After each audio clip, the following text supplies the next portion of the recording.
Popescu. Obiect actor, obiect artist, rolurile mor, viața e un teatru trist. Actorul a ieșit în stradă să-și cumpere ceva, salam. Era în haine de paradă, ca voievod peste un neam. Printre mașini, printre tramvaie, actorul se grăbea, firesc. Urma să vină un nor de ploaie, perucile se dezlipesc.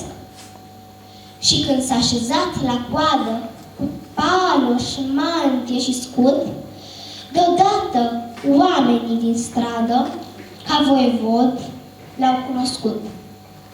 S-au dat deoparte, cu sfială, mulțimea toată murmura, văzându-i hainele de gală, să ne trăiești, Maria ta! Republicani, mă rog, cu toții, descoperiseră alt mod de a da cuvânt la noi emoții și se închinau la voievod.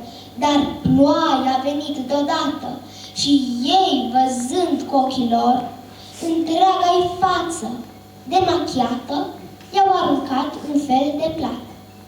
Lăsați-l dracu, e un actor.